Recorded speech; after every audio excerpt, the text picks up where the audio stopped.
aniversario más del asesinato de Colosio. Saludo al maestro Francisco Paco Cruz, autor de libros como García Luna, El Señor de la Muerte. Te saludo con mucho gusto, Paco. Te mando un abrazo.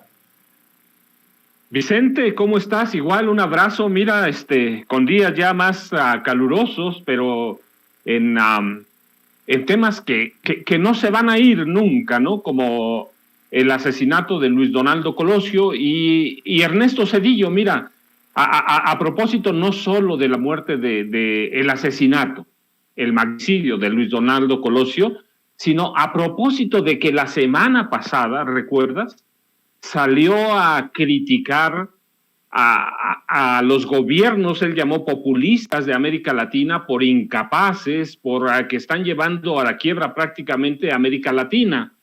Si quieres, vamos a separar los temas. Ahora hablamos de Colosio y de su asesinato y de cómo persisten las dudas del homicidio por la pésima investigación y porque en 95, recuerda, se murieron varios de los personajes centrales en la investigación, como el jefe de la policía de Tijuana, como el delegado de la PGR, 2 testigos. Pero bueno, mira, a propósito del aniversario luctuoso número 28 de Luis Donaldo, sobresalen 2 personajes que para mí son infames y claves, ¿no? Uno, Carlos Salinas de Gortari, el otro, Ernesto Zedillo Ponce de León. Y más allá de que siempre hubo sospechas e indicios que conectaban la ejecución de Colosio con el despacho presidencial salinista, dejaremos hoy un poco al primer infame, a Salinas, que nos impuso a Zedillo a través del miedo y del terror, para hablar de Zedillo, porque es hacerlo, mira, es a propósito de sus declaraciones, un expresidente cínico, incapaz, arrogante, engreído y simulador, que hoy intenta dar clases de buen gobierno y de moral, de hacerlo cuando él puso en riesgo no solo la economía de México, recuerdas, en 94, 95, sino la economía mundial, a través de lo que se llamó el error de diciembre y el efecto tequila. Puso en riesgo no solo la economía de México, es la economía mundial. Pero mira, ¿cómo llega a la presidencia a este personaje? ¿Y por qué digo que es un tipo arrogante, engreído, simulador, cínico e incapaz? Primero llega a la presidencia después de que los estrategas de Carlos Salinas explotaron el miedo, pusieron en marcha una campaña brutal de terror. Además de la compra y la simulación de votos, después de un sexenio que contabilizó, el de Salinas, 92,000 asesinatos, 92,000, para que no se olviden que nada más ahora, y esos eran los datos oficiales, una campaña permanente para aniquilar opositores, una ofensiva de los cárteles del narcotráfico que para entonces, en el gobierno de Salinas, ya eran un poder paralelo. Y la consolidación del secuestro, de grandes personajes de alto nivel como un gran negocio. Ese era su mensaje subliminal, la violencia. Y se percibió en aquella campaña, después del asesinato de Colosio y Salinas, Salinas estaba convencido de que el inútil de Zedillo, porque así lo veía, jamás lo investigaría por corrupción. Jamás investigaría la corrupción de gobierno. No se atrevería Zedillo, eso lo sabía Salinas, a indagar el recurso de saqueo, el saqueo de recursos, ni el saqueo a través de la partida secreta presidencial, que después, recuerdas, se dio a conocer que Salinas se había robado la mitad de la partida presidencial. Y Salinas sabía que este tipo inútil y engreído tampoco tendría los tamaños ni los pantalones, tú lo llamas a veces los tanates, para ordenar una investigación de las trampas para vender las empresas paraestatales, y nunca lo investigó. Mira, falto de miras de futuro, o quizá viendo su futuro allí como lo demostrarían los millones que ganó después de que dejó la presidencia con las empresas paraestatales que él vendió y ayudó o salvó a través del Fobaproa, Cedillo se sumó a ese grupo de presidentes que vinieron a saquear el país. Mira, Salinas sabía que Cedillo era un funcionario mediocre y pusilánime, y por algo lo puso, y sabía que llevaría al país a la quiebra, y que con eso, llevando al país a la quiebra, jamás investigaría, mira, no solo el magnicidio de Colosio, ese es uno, recuerda, hubo 3 magnicidios en el gobierno de Carlos Salinas de Gortari, el del cardenal Juan José Posadas Ocampo y el de José Francisco Ruiz Massieu, ex esposo en ese entonces de Adriana Salinas. Salinas sabría que con Cedillo quedarían en la impunidad y así quedaron. El de Colosio no solo es una anécdota, hay otros magnicidios de los que ya nadie habla.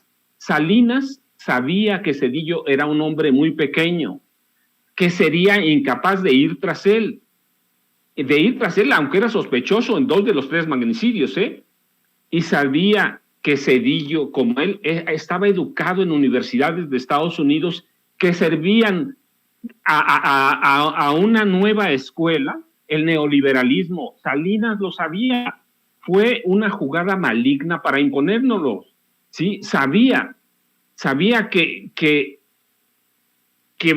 Cedillo no tardaría en hacer en quiebra, en poner en quiebra al país. Y lo hizo, mira, el 19 de diciembre.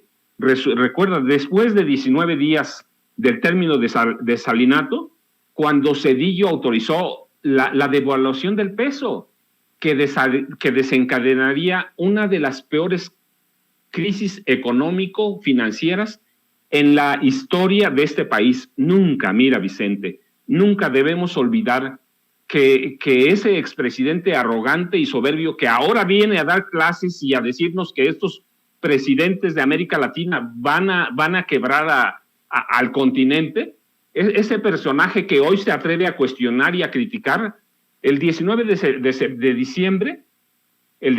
diciembre ordena devaluar el peso. Y el peso, ya un grupo pequeñito de empresarios y un grupo pequeño de políticos ya lo sabía, ya sabían que iban a devaluar. Así que el 19, ¿qué hacen? Devalúan el peso y ponen al país al borde del colapso.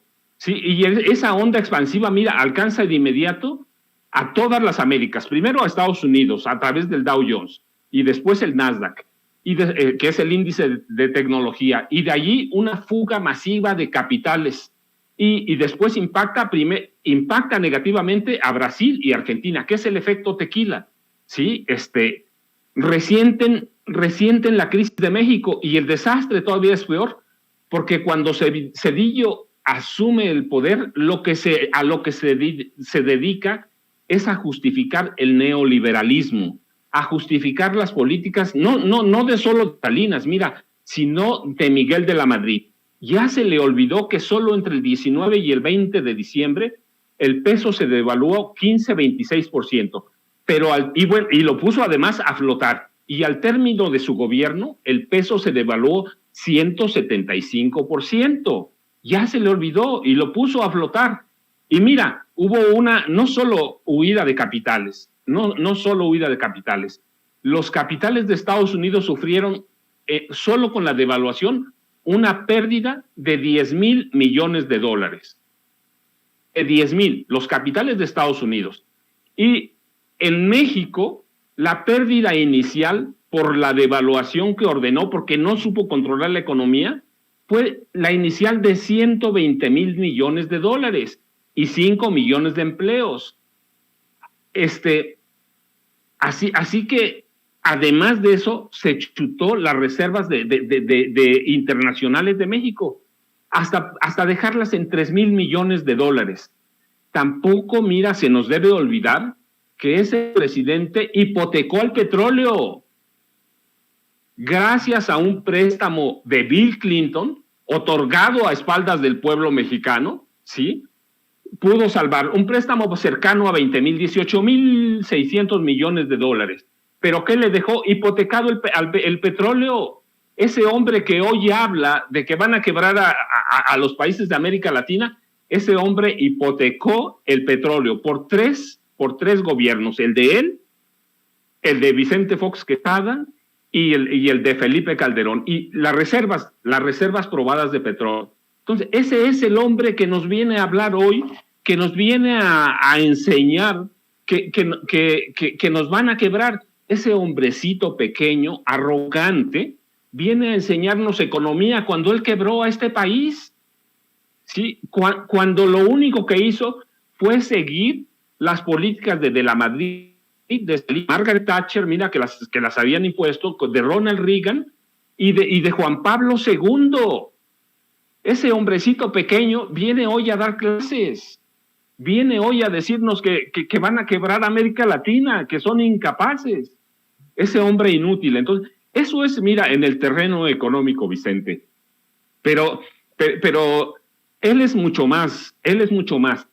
No se nos debe olvidar que Ernesto Zedillo Ponce de León, por su incapacidad, es el creador de los Zetas. Él saca al batallón Z del ejército mexicano, sin preparación, sin saber cómo funcionaba el narcotráfico, sin saber cómo operaba, aunque ya el narcotráfico era un cártel paralelo, saca los Zetas y los Zetas crean un cártel paralelo, hasta entonces el más violento de este país, y hace el CISEN, hace la PGR un negocio del secuestro. Eso en el sexenio de Ernesto Zedillo. Él lo sabía, claro, era el presidente, pero era un tipo incapaz e inútil. Entonces, no se nos debe olvidar eso tampoco. El narcotráfico se asienta con él. Con Salinas se vuelve un poder paralelo, pero él crea los Zetas. Eso no se nos debe olvidar nunca. Y luego tienes el caso Colosio. ¿Qué nos gustó?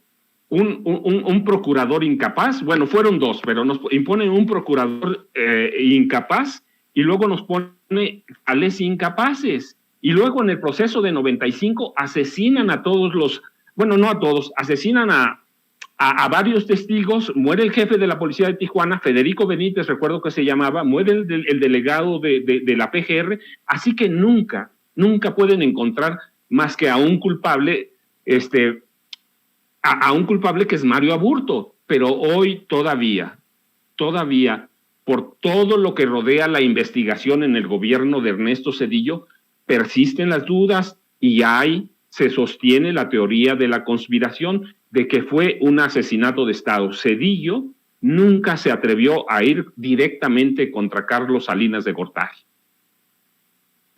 La pregunta es, ¿quién mató a Colosio? Porque creo que muy pocos mexicanos siguen creyendo que fue Mario Aburto. Mira, un Mario Aburto que sigue señalando que ha sido, se le han violado sus derechos desde que fue arrestado aquel día en Lomas Taurinas, Paco. Mira, Vicente, justamente por la deficiente investigación que hicieron los dos procuradores, los fiscales, que era quien, Chapa Besanilla, por toda la deficiencia, todas las trampas, la invención, el ocultamiento de expedientes, ahora es complicado, pero todas las huellas de ese y del magnicidio de José Francisco Ruiz Massieu, cuñado de Salinas, todas las pruebas llevaban a Palacio Presidencial en el Zócalo o a la oficina presidencial en Los Pinos. ¿Pero qué hizo Zedillo? Nombrar a gente incapaz. Nombrar a gente incapaz que hizo una porquería de investigación, esa es la verdad. Hizo una porquería de investigación, entonces, ¿cómo la retomas? ¿Sí? ¿Cómo retomas todo lo que hizo Antonio Lozano Gracia? Inventaron,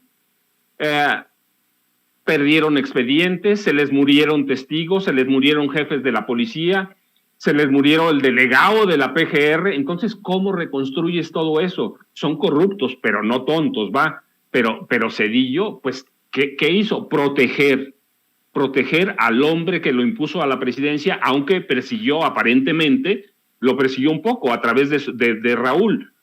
Realmente lo marginó, pero nunca lo persiguió y lo protegió. Lo protegió de los dos magnicidios. lo protegió de los 90,000, más de 90,000 asesinatos que hubo en ese gobierno. Y lo que hizo Zedillo fue hacer negocios con la venta de paraestatales. Recuerda, ya está documentado que después de 2000, cuando termina su gobierno, se dedica a cobrar los favores que hizo al Citigroup, que le ha entregado millones de dólares. A City.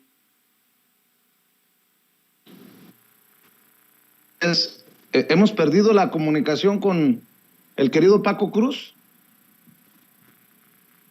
¿Qué es lo que está pasando, Ceci? Discúlpeme que he perdido comunicación también con usted. No la escucho, Ceci, no escucho, Toño. Si me escuchas, Toño, te pido por favor que retomes los controles allá en Kansas City, Missouri. Sí, aquí estamos con muchísimo gusto en lo que podemos restablecer nuestras comunicaciones tanto con Vicente Serrano como con el queridísimo Paco Cruz. Quiero comentar esto que está planteando Paco, que es verdaderamente devastador, algo que los mexicanos hemos venido discutiendo, hemos venido analizando desde hace muchísimos años.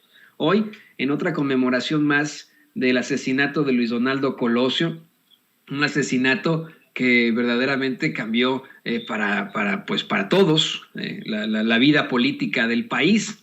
Me parece que ya están de vuelta ambos. ¿Ya tenemos de vuelta a Vicente? Gracias, mi querido Toño. Ya está de regreso Paco Cruz. Maestro, ¿con qué cerrarías entonces en esta ocasión? Mira, Vicente, yo primero, antes de cerrar, te voy a pedir, te quiero hacer dos señalamientos que me parece que son importantes. Primero, por la inauguración del nuevo aeropuerto, ese que nunca iba a funcionar, pero funciona. ¿Por qué están tan enojados? Mira, hace unos años publiqué un libro que se llama Negocios de Familia, y en él mostraba y documentaba cuánto perderían los políticos y los empresarios inmersos en la construcción de lo que sería el nuevo aeropuerto de Texcoco. La cancelación que ordenó el presidente López Obrador con toda justificación les significó una pérdida a esos políticos del PRI, del PAN y a esos empresarios de la época, entre los que están Claudio X González, una pérdida de 120,000 millones de dólares inicial. 120,000. ¿A través de qué iban a perder esos? ¿De qué perdieron? Primero, la especulación y reventa de terrenos. Tenían apartadas más de 20 hectáreas para revenderlas. Iban a hacer todos los negocios alrededor del aeropuerto. Desarrollos inmobiliarios, autopistas concesionadas a particulares, los negocios dentro del aeropuerto, las cadenas hoteleras, las cadenas restauranteras, las 20 hectáreas que iban a negociar, los negocios alternos a la construcción del nuevo aeropuerto. Ellos iban a controlar todos los camiones de volteo, pero además, mira, había un dato interesante. De cada 100 camiones de volteo que iban a utilizar para sacar los escombros del nuevo aeropuerto, 93 iban a usar huachicol, ¿sí? Y luego, 93 iban a operar con huachicol. Y luego ellos se iban a repartir las concesiones para el mantenimiento de ese lago. Entonces, discúlpame, Vicente, pero ese era un tema importante. Y lo otro que, mira, no es una defensa porque Epigmenio Ibarra se puede defender solo y sabe cómo hacerlo bastante bien y tiene una experiencia, pero impresionante. Los señalamientos que hizo Felipe Calderón, derogativos de los guatemaltecos, a mí de pronto me pareció que cuando leí el Twitter de Felipe Calderón, estaba hablando un expresidente alto, rubio, 1.90. ¿Cuánto mide Felipe Calderón? Yo me imaginé un tipo de 1.90, rubio, ojo azul, ¿sí? Con una esposa delgadita, estilizada, rubia también. Y yo no sé qué pasó, porque en la presidencia de Calderón vi a un tipo enano con una mujer fea, valga la expresión, y que no tiene nada peyorativo, sino que ellos se metieron a eso, a denigrar a los guatemaltecos que nada le han hecho, y que es una raza tan noble como la nuestra. Entonces, Epigmenio se sabe defender, pero A mí me parece que lo que hizo Calderón, denigrar a los guatemaltecos o tratar de hacerlo, que ellos se pueden defender además solos, es algo gravísimo que no debemos dejar pasar, Vicente. Así que yo cerraría con eso. Mira, tuvimos a un presidente que de pronto me pareció, cuando leí ese comentario, que era un tipo rubio, alto, sí, de 1.90. Cuando yo atestigué cómo le ponían un banquito para que pudiera alcanzar el atril, me pareció que estaba hablando un descendiente de alemanes o de noruegos, nórdicos, ¿no? Ese Felipe Calderón fue al que vi, un tipo racista, clasista, como ha sido siempre. Y invitarlos, ya saben, Francisco Cruz Jiménez en Facebook y @Paco Cruz Jiménez en Twitter. Y Vicente, me da mucho gusto saludarte a ti, a todos. Yo creo que al que vimos fue a un acomplejado, a un hombre altamente acomplejado, tristemente acomplejado. Y refiere Paco Cruz a ese tuit que publica Felipe Calderón con un extracto del documental sobre el aeropuerto Felipe Ángeles que produce Pigmenio Ibarra, y dice Felipe Calderón: pero no es culpa del general Vallejo, él recibe órdenes, qué pena que utilicen y así a soldados mexicanos para los caprichos del guatemalteco. ¿A eso te refieres, no, querido Paco?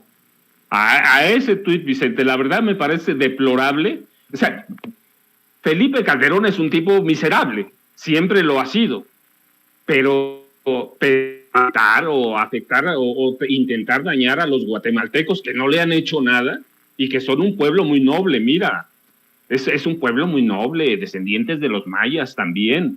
Me parece que ya llegó su complejo a niveles superlativos, su complejo de inferioridad, su complejo de incapacidad y su complejo de altura. Mira, es un tipo enano, y yo soy chaparrito, mira. Sí, yo soy chaparrito, pero yo mido 1.69, pero él es un enano. Y de pronto a mí me pareció que ese tuit no había que dejarlo pasar porque nada le han hecho los guatemaltecos, que son un pueblo tan respetable como el nuestro. Y a mí lo que debo de reconocer, lo que me gustó, fue la forma tan elegante de responder de Pigmenio Ibarra, respetando siempre la dignidad del pueblo guatemalteco, como hoy la defiendes aquí en Sin Censura, porque el pueblo guatemalteco no puede creer que de alguna manera Felipe Calderón nos representa, y eso creo que tiene que quedar bien clarito para nuestros hermanos al sur de Chiapas. Mi querido Paco Cruz, como siempre, es un honor tenerte en este espacio libre como el viento. Te mando un abrazo. Vicente, un abrazo y nos veremos la próxima semana, y un saludo para todos. Claro que sí, maestro. Acá nos vemos en Sin Censura la próxima semana, hablando con nosotros sin censura.